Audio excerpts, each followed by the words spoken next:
Hi hello నమస్తే welcome back to iDream media. ఈరోజు మనతో ఉన్నారు క్యూపీఎఫ్పి అలాగే MP certified mutual fund distributor అయిన రమేష్ పసుపులేటి గారు. ముఖ్యంగా స్టాక్ మార్కెట్లో కొన్ని వర్డింగ్స్ ఉంటాయండి, వాటి గురించి పూర్తిగా ఇన్ఫర్మేషన్ తెలుసుకోవాల్సి ఉంటుంది. దాంట్లో ఒకటి నెట్ అసెట్ వాల్యూ ఎన్ఏవి అనేది, దానిపై ఈరోజు ఎపిసోడ్ తెలుసుకుందాం.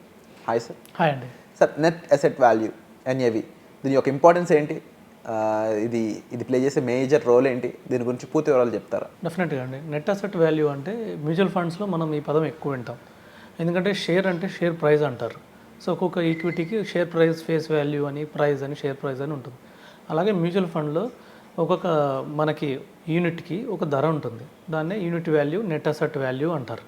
సో మన దగ్గర ఏంటంటే యూనిట్స్ ఉంటాయి.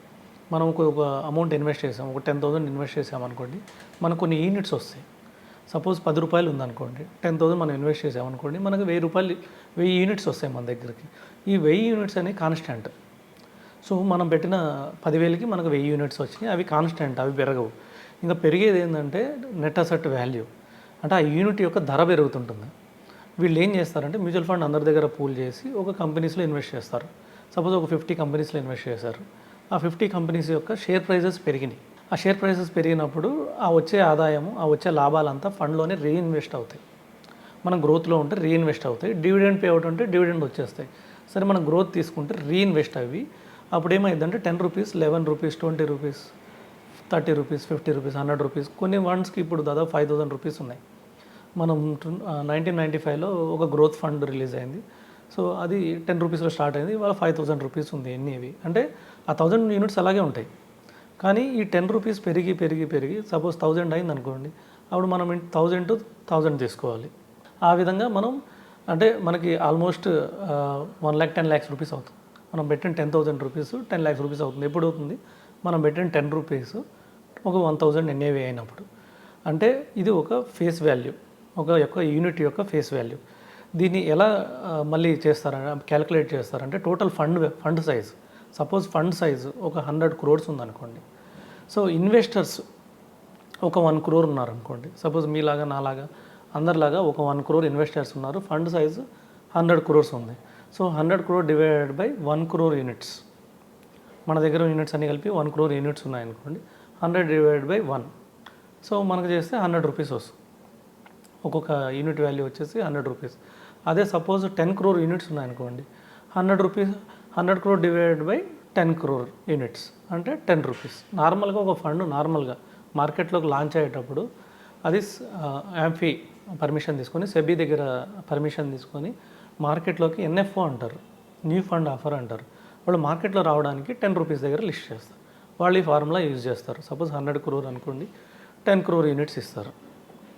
వాళ్ళు సపోజ్ 10 రూపీస్, వాళ్ళే కంపల్సరీ 10 రూపీస్లోనే లాంచ్ చేయాలి. వాళ్ళకి షేర్ లాగా దానికి డిమాండ్ బట్టి, దానికి ఉన్న గ్రే మార్కెట్ ప్రీమియమ్స్ని బట్టి ఇలా లాంచ్ చేయడానికి ఉండదు. ఒక మ్యూచువల్ ఫండ్లో రావడానికి 10 రూపీస్ దగ్గర స్టార్ట్ చేయాలి. సపోజ్ వాళ్ళు 100 crore లాంచ్ చేయాలనుకోండి, వాళ్ళు 10 crore యూనిట్ లాంచ్ చేయాల్సిందే. 10 crore యూనిట్ లాంచ్ చేస్తే 10 రూపీస్ ఎన్ఏవి దగ్గర స్టార్ట్ అవుతుంది. ఇవి ఓవర్ పీరియడ్ పెరుగుతూ ఉంటాయి. సో ఇక్కడ మనం కంపల్సరీ మనం గమనించాల్సింది ఏంటంటే, మనం ఇన్వెస్ట్ చేసిన ఫండ్ 10 రూపీస్ నుంచి పెరుగుతుందా లేదా. పెరగట్లేదంటే మనం రివ్యూ చేసుకొని బయట రావాల్సి వస్తుంది. బాగా పెరిగే ఏ ఉన్నాయో మనం ఇలా క్యాలిక్యులేట్ చేసుకోవడం మంచిది. సో నార్మల్గా ఏంటంటే కొద్దిగా తక్కువ ఎన్ఏవి ఉన్నవి 100 రూపీస్, 200 రూపీస్ ఎన్ఏవి ఉన్నాయి, కొద్దిగా ఎక్కువ పెరగడానికి అవకాశం ఉంది అంటారు. ఎందుకంటే ఫండ్ సైజ్ తక్కువ ఉంటుంది కాబట్టి. సో వాళ్ళు కొద్దిగా ఎక్కువ రిస్క్ తీసుకొని సో కొంచెం ఇన్వెస్ట్మెంట్ చేస్తారు కాబట్టి. అదే పెద్ద లార్జ్ ఫండ్స్ అనుకోండి, వాళ్ళు ఏంటంటే రెగ్యులర్గా మార్చరు, కంపెనీస్లో అంత యాక్టివ్గా మేనేజ్ చేయరు. సో ఒక మంచి ఫండ్స్ అంటే సపోజ్ 10,000 ఆల్రెడీ ఒక 10,000 crores ఉందనుకోండి ఒక పోర్ట్ఫోలియోలో, వాళ్ళు ఏం చేస్తారంటే ఒక 100 కంపెనీస్ చూసుకుంటారు. అవి కూడా స్టేబుల్గా ఉండే చూస్తారు. అంటే ఎక్కువ ఫ్లక్చువేట్ కానీ చూస్తారు. కొద్దిగా రిటర్న్ వచ్చినా పర్లేదు, ఎక్కువ రిస్క్ తీసుకోకూడదు. ఎందుకంటే ఫండ్ పెద్ద సైజు ఉంది, ప్రాబ్లం వస్తే ఇన్వెస్టర్స్ చాలామంది ఉన్నారు కాబట్టి. అదే ఒక చిన్న సైజ్ ఫండ్స్ అనుకోండి, వాళ్ళు ఏంటంటే కొద్దిగా ఆపర్చునిటీస్, కొద్దిగా గ్రోత్ ఎక్కువ వచ్చే దగ్గర వాళ్ళకి కొద్దిగా ఎక్స్పెన్స్ రేషియో కూడా ఎక్కువ ఉంటుంది. న్యూ ఫండ్ వాళ్ళు నార్మల్గా వాళ్ళు ఏం చేస్తారంటే కొద్దిగా ఎక్కువ రీసెర్చ్ చేసేదాను, కొద్దిగా ఎక్కువ ఇన్వెస్ట్ చేసి కొద్దిగా ఎక్కువ రిటర్న్ జనరేట్ చేస్తారు. సో ఇట్లాగా మనం రివ్యూ చేసుకునే అవకాశం ఉంది. అండ్ ముఖ్యంగా ఈ నెట్ అసెట్ వాల్యూ అనేది ఎక్కడ చూడొచ్చు, మనం ఎలా తెలుసుకోవచ్చు, అండ్ మనది అది డైరెక్ట్లీ ప్రొపోర్షనల్ దేనికి ఉంటుంది జనరల్గా? మనం ఎవ్రీడే ఇది అప్డేట్ అవుతుంది. సో మనకి ఇప్పుడు అంతా మొబైల్ యాప్స్ వచ్చేసినాయి. సో ఎవరు ఎక్కడ ఇన్వెస్ట్ చేసినా కానీ మొబైల్ యాప్లో చూసుకోవచ్చు. అవి కూడా లేకపోతే క్యామ్స్ ఉంది, క్యాంప్స్లో కొన్ని కంపెనీస్ క్యాంప్స్లో కనపడతాయి, కొన్ని కంపెనీస్ కార్వేలో కనపడతాయి. సో మనం క్యాంప్స్ ప్లస్ కార్వే రెండిట్లో లాగిన్ అయ్యామనుకోండి, మనకు డైలీ ఎన్ఏవి చూసుకోవచ్చు. సో ఎవ్రీడే ఎన్ఏవి అప్డేట్ అయింది end of the day. So 3:30 కల్లా మార్కెట్ మనం కొన్ని బై చేస్తాం, సేల్ చేస్తాం. 3 కల్లా actual calculate end of the time వచ్చి 3 o'clock. అవి ఈవినింగ్ 8 o'clock 9 o'clock అప్డేట్ అవుతాయి. ఇవి ఎవ్రీడే మనకి మొబైల్ యాప్స్లో చూసుకోవచ్చు. లేదంటే మొబైల్ యాప్స్లో కూడా చూడలేని వాళ్ళు moneycontrol.com కానివ్వండి, valueresearchonline.com కానివ్వండి, ఇలాంటి వాటిలో న్యూట్రల్ సైట్స్లో కూడా దొరుకుతుంది. ఒక హెల్దీ ఫండ్ యొక్క నెట్ అసెట్ వాల్యూ ఎంత ఉండాలంటారు సార్? మళ్ళీ ఇది డిపెండ్స్ అండి. అంటే నేను ఇందా చెప్పినట్టు ఒక 100 రూపీస్ 200 రూపీస్ అలా ఉంటే బెటర్ అనేసి. అంటే కొద్దిగా అగ్రెసివ్ ఉంటాయి ఫండ్స్, కొద్దిగా ఎక్కువ రిటర్న్. ఇప్పుడు నాకు కొంతమంది డిపెండ్స్ ఆన్ పర్సన్. కొంతమంది నాకు ఎక్కువ రిస్క్ తీసుకోవడం ఇంట్రెస్ట్ లేదన్నారు అనుకోండి, వాళ్ళకి కొద్దిగా లార్జ్ క్యాప్ ఫండ్స్ అంటే ఒక 1000 ఎన్ఏవైనా పర్లేదు, 2000 ఎన్ఏవైనా పర్లేదు. ఫండ్ సైజ్ మార్కెట్లో ఎలాంటి ఫండ్ సైజులు ఉన్నాయంటే 1 lakh crores ఉన్న ఫండ్ సైజ్ కూడా ఉన్నాయి. ఒక్కొక్క ఫండ్లో మనం చెప్పిన 90-95 ఫండ్స్లో 1 lakh crores ఉంది ఏఎం. సో ఇందులో కూడా ఉండొచ్చు. ఇవి కూడా కొన్ని బాగానే పెర్ఫామ్ చేస్తున్నాయి. సపోజ్ ఎగ్జాంపుల్ కోసం చూస్తే నిప్పాన్ ఇండియా గ్రోత్ ఫండ్ ఉంది, 95 ఫండ్ ఇప్పటికి కూడా బాగా పెర్ఫామ్ చేస్తుంది. వీటి ఎన్ఏవి ఎక్కువ ఉంది, ఫండ్ సైజ్ ఎక్కువ ఉంది. ఇందులో కూడా కొంచెం భాగం ఇన్వెస్ట్ చేసుకోవచ్చు. కానీ అది డిపెండ్స్ ఆన్ పర్సన్. ఇప్పుడు నేను అగ్రెసివ్ అనుకోండి, నేను కొంచెం 100 రూపీస్ అండ్ 200 రూపీస్ అనేవి ఉన్న ఫండ్స్ చూసుకుంటా.